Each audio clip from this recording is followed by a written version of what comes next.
जैसा कि आप सभी जानते हैं दोस्तों, पहले भी जो है नियोजित शिक्षकों का जो कालबद्ध प्रोन्नति है, उसका आदेश बहुत सब जिला के द्वारा आया था। ये जो पत्र है, ये रिसेंट का पत्र है। जैसा कि आप देख पा रहे होंगे, 2 जुलाई का ये पत्र है। कार्यालय जिला शिक्षा पदाधिकारी औरंगाबाद के द्वारा ये पत्र निकाला गया है और इसमें कहा गया है सभी प्रधान शिक्षक मध्य विद्यालय के प्रधानाध्यापक को, विषय है क्या, पंचायती राज एवं नगर निकाय के अंतर्गत नियोजित शिक्षकों को 12 वर्ष की संतोष जनक सेवा के आधार पर कालबद्ध प्रोन्नति के संबंध में। यानी नियोजित शिक्षकों का जो कालबद्ध प्रोन्नति है दोस्तों, वो लगातार 12 वर्ष का सेवा के बाद होता है और वो कालबद्ध प्रोन्नति दिया जाता है नियमावली के अनुसार। बेसिक ग्रेड के जो मूल कोटि के शिक्षक हैं, उनका स्नातक ग्रेड में यानी 6 to 8 में उनका प्रोन्नति होता है। प्रशिक्षित वेतनमान की तिथि से 12 वर्ष या ज्वाइनिंग की तिथि से 12 वर्ष जो भी पहले हो उसको गिना जाता है। इसमें कहा गया है कि महाशय उपर्युक्त विषय अंकित करना है कि कार्यालय पत्रांक 411 दिनांक 21 जनवरी 2026 के द्वारा अध्यापक प्रधान शिक्षक जो पूर्व में नियोजित शिक्षक थे का कालबद्ध प्रोन्नति हेतु पत्र निर्गत है। कतिपय शिक्षकों द्वारा कार्यालय में आवेदन दिया जा रहा है कि आप सभी के द्वारा उक्त प्रोन्नति के संबंध में कोई रुचि नहीं ली जा रही है। यानी इनका कहने का मतलब है जो पहले नियोजित थे, अभी विशिष्ट शिक्षक बन गए हैं या बीपीएससी शिक्षक बन गए हैं या प्रधान शिक्षक बन गए हैं, चूंकि नियमावली के अनुसार जो है आपका जो नियोजित के रूप में आप कार्य किए हैं वो सेवा गिना जा रहा है। यानी कि आपको सेवा निरंतरता दिया जा रहा है, तो सेवा निरंतरता दिया जा रहा है तो वो आपको दिया जा रहा है, प्रोन्नति में दिया जा रहा है, तो प्रोन्नति में ये आपका सेवा गिना जाएगा। इसलिए कालबद्ध प्रोन्नति नियोजित शिक्षकों का भी होगा और प्रशिक्षित वेतनमान की तिथि से अगर 8 वर्ष होता है तो विशिष्ट शिक्षक और बीपीएससी शिक्षक को भी प्रोन्नति होगा। लेकिन इस पत्र में जो जिक्र किया गया है वो कालबद्ध प्रोन्नति का किया गया है, मतलब नियोजित शिक्षकों के प्रोन्नति का किया गया है। अतः आप सभी को निर्देश दिया जाता है कि संबंधित शिक्षकों को 12 वर्ष की संतोषजनक सेवा के उपरांत संबंधित नियोजन इकाई द्वारा अनुशंसित सूची के आधार पर बिहार पंचायत प्रारंभिक विद्यालय सेवा जो नियमावली 2020 है उसका कंडिका 16 के उपकंडिका 2 के आलोक में कालबद्ध प्रोन्नति हेतु नियमानुसार कार्रवाई करना सुनिश्चित करें।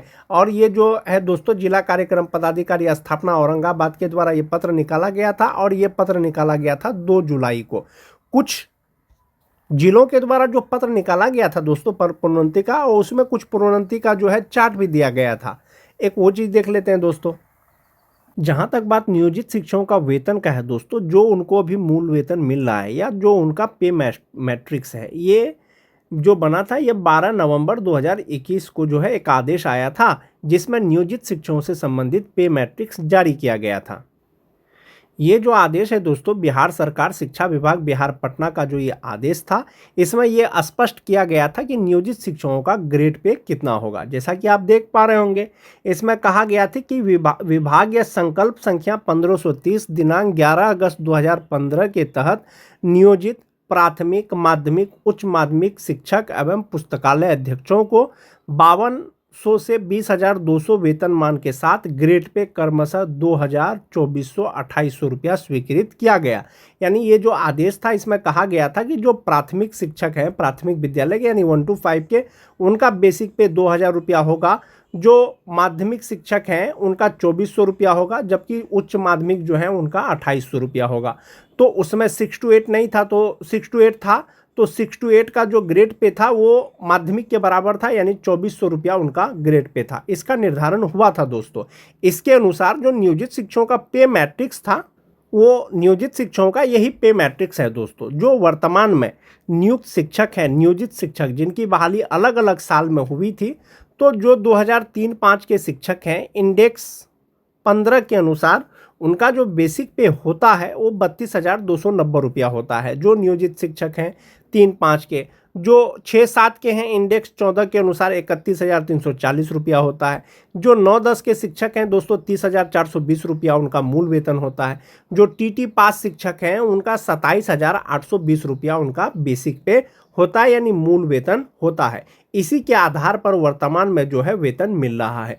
ये तो हो गया दोस्तों नियोजित रहते हुए मूल वेतन। बहुत से शिक्षकों का प्रमोशन हो रहा है दोस्तों। जो नियोजित शिक्षक हैं 2003-05 का, तो इंडेक्स 15 के अनुसार जब उनको वेतन मिल रहा है तो 32,290 रुपया उनका बेसिक पे है। जब उनका प्रमोशन होगा तो वो 34,130 रुपया हो जाएगा। इंडेक्स 14 वाले का जो प्रमोशन होगा तो 33,120 रुपया हो जाएगा। 9-10 वाले का प्रमोशन होगा तो मूल वेतन 32,160 रुपया हो जाएगा। यदि टीटी पास शिक्षकों का प्रमोशन होगा तो 29,410 रुपया हो जाएगा। जैसा कि आप सभी जानते हैं दोस्तों, विभाग ने पहले ही स्पष्ट किया है, यानी नियोजित शिक्षकों का जो प्रमोशन होगा या प्रोन्नति होगा वो लगातार 12 वर्ष की सेवा के बाद होगा, या प्रशिक्षित वेतनमान का जिसका 12 वर्ष हो गया है उनको जो है प्रोन्नति मिलेगा अगले ग्रेड में। यानी 1 to 5 के शिक्षक हैं तो वो अब बन जाएंगे 6 to 8 के शिक्षक, स्नातक ग्रेड के शिक्षक। और जबकि दोस्तों स्नातक ग्रेड के शिक्षक 1 to 5 के सभी शिक्षकों से वे सीनियर हो जाएंगे। तो जाहिर सी बात है जो नियोजित शिक्षकों का प्रोन्नति होगा स्नातक ग्रेड में या अन्य ग्रेड में तो वो 1 to 5 से वो सीनियर हो जाएंगे। तो उसी के आधार पर जो उनका बेसिक पे होगा 34,130, 33,120, 32,160, 29,410 रुपया, जो भी डीए होगा 60% और जो एचआरए होगा 5%, 10%, वो जोड़ करके जो है उनका इनहेंस सैलरी बनेगा। नियोजित शिक्षकों की अगर सैलरी की बात करें दोस्तों, जो 2003-05 के शिक्षक हैं 32,220 रुपया उनका मूल वेतन है।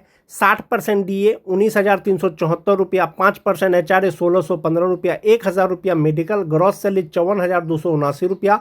जो 1,800 रुपया उनका ईपीएफ अकाउंट में जमा होने के बाद जो इनहेंस सैलरी उनका होता है वो 52,479 रुपया होता है।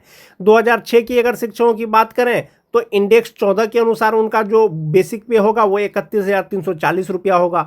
इसमें आप डीए जोड़ दीजिए, एचआरए जोड़ दीजिए, मेडिकल जोड़ दीजिए, इनहेंस सैलरी 50,911 रुपया। उसी तरह से अगर 2010 के शिक्षकों की बात करें दोस्तों तो इंडेक्स 13 के अनुसार उनका बेसिक पे 30,420 रुपया होता है। इसमें आप 60% डीए, एचआरए जो भी मेडिकल है वो जोड़ देंगे अगर, तो उनका जो ग्रॉस सैलरी होता है वो 51,193 रुपया होता है। 1,800 रुपया उनका ईपीएफ अकाउंट में जमा होता है और इनहेंस सैलरी उनका होता है 49,393 रुपया। जो टीटी पास शिक्षक है दोस्तों, इंडेक्स 10 के अनुसार उनका बेसिक पे 28,820 रुपया होता है। 60% डीए, 5% एचआरए, 1,000 मेडिकल लगा करके जो ग्रॉस सैलरी होता है वो 46,903 रुपया होता है। 1,800 रुपया ईपीएफ अकाउंट में जमा होने के बाद 45,103 रुपया होता है। जो 2022 के शिक्षक हैं, इंडेक्स 4 के अनुसार 23,280 रुपया उनका मूल वेतन होता है। इसमें डीए, एचआरए जोड़ देंगे तो 37,612 रुपया उनका इनहेंस सैलरी हो जाएगा। ये तो हो गया दोस्तों नियोजित शिक्षक का वेतन 60% डीए और 5% एचआरए के आधार पर। बहुत से नियोजित शिक्षकों का कालबद्ध प्रोन्नति किया जा रहा है। कालबद्ध प्रोन्नति का मतलब हुआ दोस्तों वैसे नियोजित शिक्षक जिनका लगातार सेवा का 12 वर्ष हो गया है या प्रशिक्षित वेतनमान का 12 वर्ष हो गया है, उसको अगले ग्रेड यानी 6 to 8 के ग्रेड में उनको प्रोन्नति दिया जाएगा। तो उनका वेतन कितना हो जाएगा? 2003-05 के अगर शिक्षकों की बात करें दोस्तों, जो नियोजित शिक्षक हैं उनका इनहेंस सैलरी 52,479 रुपया है। प्रोन्नति होगा तो इंडेक्स 16 के अनुसार, इंडेक्स 15 के अनुसार।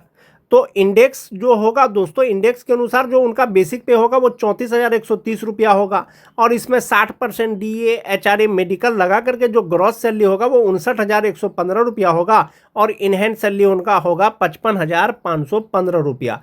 और जो 2003-05 के शिक्षक हैं दोस्तों, जो विशिष्ट शिक्षक हैं, तो उनका 49,574 रुपया होता है। और जिनका प्रोन्नति होगा विशिष्ट शिक्षकों का समस्थानिक इंडेक्स के अनुसार 36,530 रुपया अगर उनका मूल वेतन होता है तो इनहेंस सैलरी उनका 55,400 रुपया होगा। तो ये नियोजित शिक्षक और विशिष्ट शिक्षक प्रोन्नति से पहले हो या प्रोन्नति के बाद में हो, इनहेंस सैलरी में बहुत ज़्यादा दोस्तों आपको डिफरेंस देखने को नहीं मिलेगा। लेकिन हाँ, देखने के लिए डिफरेंस कहाँ पर मिलेगा? जो आपका फ्यूचर के लिए जमा होगा। जो नियोजित शिक्षक हैं उनका फिक्स है कि 3,600 रुपया ही उनका ईपीएफ अकाउंट में जमा होता है। लेकिन अगर विशिष्ट शिक्षकों की बात करें, राजकर्मी शिक्षकों की बात करें, तो जैसे जैसे उनका डीए बढ़ेगा, जैसे जैसे उनका बेसिक पे बढ़ेगा, उनका एनपीएस अकाउंट का अमाउंट भी बढ़ते जाएगा। जो 3-5 के नियोजित शिक्षक हैं 12,526 रुपया लगभग में उनका एनपीएस अकाउंट में जमा होता है, और ये प्रोन्नति हो जाएगा तो ये 14,000 प्लस हो जाएगा। तो ये हो गया दोस्तों 2003-5 के शिक्षकों का वेतन। 2006-7 के अगर शिक्षकों की बात करें नियोजित शिक्षकों का, तो 31,340 रुपया उनका मूल वेतन होता है। 60% डीए के अनुसार आप इसका वेतन की गणना करेंगे तो 54,511 रुपया हो जाएगा। इनहैंड सैलरी 50,911 रुपया होता है जो 2006-7 के शिक्षक हैं। ऐसे शिक्षकों का प्रोन्नति होगा तो मूल वेतन 33,120 रुपया हो जाएगा, और इसमें 60% डीए, 5% एचआरए, 1,000 मेडिकल अगर जोड़ेंगे तो इनका ग्रॉस सैलरी होगा 57,448 रुपया। 3,600 रुपया उनका जो है ईपीएफ अकाउंट में जमा होने के बाद जो इनहैंड सैलरी होगा वो 53,848 रुपया होगा। और जो नियोजित हैं सेम ईयर के सेम वर्ष में नियुक्त हैं, जो विशिष्ट शिक्षक बन गए हैं, तो 31,670 रुपया बेसिक पे के अनुसार उनका जो इनहैंड सैलरी होता है वो 48,159 रुपया होता है। यदि इनका प्रोमोशन हो जाएगा तो वो 35,470 रुपया होगा, तब जो है उनका इनहैंड सैलरी 53,821 रुपया हो जाएगा। 9-10 के शिक्षकों की बात करें दोस्तों, 30,420 रुपया मूल वेतन, 60% डीए, 5% एचआरए, मेडिकल लगा करके जो ग्रॉस सैलरी है वो 52,993 रुपया होता है। 3,600 रुपया जमा होने के बाद 49,393 रुपया उनका इनहैंड सैलरी होता है। सेम ईयर के शिक्षकों का प्रोन्नति जब हो जाएगा तो 32,160 रुपया हो जाएगा। इसमें 60% डीए, एचआरए, मेडिकल लगा करके जो ग्रॉस सैलरी होगा वो 55,864 रुपया होगा। 3,600 रुपया जमा होने के बाद 52,264 रुपया उनका इनहैंड सैलरी होगा। सेम साल के जो शिक्षक विशिष्ट शिक्षक बन गए हैं तो उनका बेसिक पे 30,420 के जगह में 30,750 रुपया हो जाएगा, तब उनका इनहैंड सैलरी 46,788 रुपया हो जाएगा। यदि प्रोन्नति हो जाएगा तो 34,440 रुपया के अनुसार जो 60% डीए है उनके अनुसार उनका इनहैंड सैलरी हो जाएगा 52,286 रुपया। तो इस प्रकार से दोस्तों इनहैंड सैलरी पर जो है कितना होगा आपका 60% डीए के अनुसार जो आपका बेसिक पे है या प्रोन्नति के बाद। यही वो पे मैट्रिक्स है दोस्तों जिसके अनुसार नियोजित शिक्षकों को वर्तमान में वेतन मिल रहा है, मूल वेतन के अनुसार जो वेतन मिल रहा है, और यही वो पे मैट्रिक्स है प्रोन्नति के बाद जो उनको बेसिक पे मिलेगा जिसके आधार पर उनको वेतन मिलेगा। ये पे मैट्रिक्स है दोस्तों। और एक चीज़ ये क्लियर किया गया था उस समय कि जो 1 to 5 के शिक्षक हैं उनका ग्रेड पे 2,000 रुपया होगा, 6 to 8, 9, 10 का 2,400 रुपया ग्रेड पे होगा, जबकि 11, 12 यानी कि उच्च माध्यमिक विद्यालय के शिक्षकों का ग्रेड पे 2,800 रुपया होगा। ये आदेश आया था दोस्तों।